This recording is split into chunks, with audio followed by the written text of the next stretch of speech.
అందరికీ నమస్కారం. నేను మీ journalist Madan Mohan. Welcome to our channel. Nandyal జిల్లాలోని నియోజకవర్గ కేంద్రమైన బనగానపల్లి పట్టణంలో వినోదం కరువైంది అనే అభిప్రాయం ప్రజల నుంచి వ్యక్తమవుతూ ఉంది. ఓవైపు చూస్తే బనగానపల్లి పట్టణం అటు ప్రైవేటు కళాశాలలు, ఆసుపత్రులు, వ్యాపారాలు, షాపింగ్ మాల్స్ పెరిగిపోయాయి. జనాభా కూడా పెరిగిపోయింది. పట్టణం కూడా పూర్తి స్థాయిలో ప్రధాన పట్టణ కేంద్రంగా రూపుదిద్దుకుంటోంది. ఇళ్ళు, నివాస గృహాలు కూడా చాలా వరకు కొత్తవి తయారవుతున్నాయి.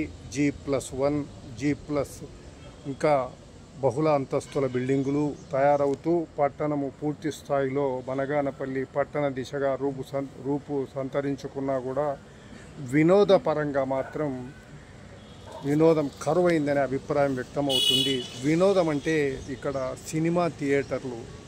గతంలో బనగానపల్లిలో 2 సినిమా థియేటర్లు ఉండగా ఒక థియేటరు దాదాపుగా 6 నెలలుగా రన్ కావటం లేదు. ప్రస్తుతం ఉన్నది శివరాం థియేటరు. ఇప్పుడు నేను ఉన్న ఆవరణ కూడా శివరాం థియేటర్లోనే ఈ వీడియో తీయడం జరుగుతూ ఉంది. మొబైల్ ఇప్పుడు డిజిటల్ మీడియా డెవలప్ అయిపోయింది. మొబైళ్ళల్లో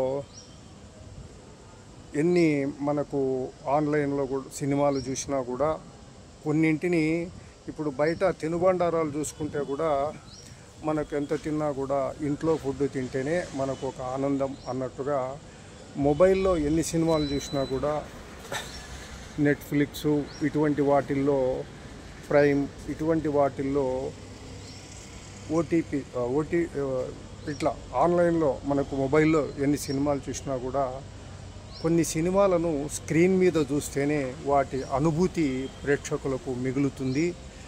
ఈ నేపథ్యంలోనే బనగానపల్లిలో ఇప్పుడు కర్నూలు, నంద్యాల వంటి టౌన్లతో పోల్చుకుంటే ఈ టికెట్ రేటు కూడా అందుబాటులోనే ఉంటుంది. దాంతో కొత్త సినిమాలు వచ్చినప్పుడు దిగువ మధ్యతరగతి వారు కూడా థియేటర్కు వెళ్ళడానికి ఆసక్తి చూపిస్తుంటారు. ఈ నేపథ్యంలో బనగానపల్లి పట్టణంలో కేవలం ఒకే థియేటరు ఉండడంతో వినోదం కరువైంది అనే అభిప్రాయం వ్యక్తమవుతూ ఉంది. కేవలం ఇంత పెద్ద పట్టణానికి ఒక్క థియేటర్ మాత్రమే అందుబాటులో ఉంది. థియేటర్లలోనే సినిమా చూసి ఆ అనుభూతి పొందాలనుకునే వారికి వినోదం కరువైంది అనే అభిప్రాయం వ్యక్తమవుతూ ఉంది.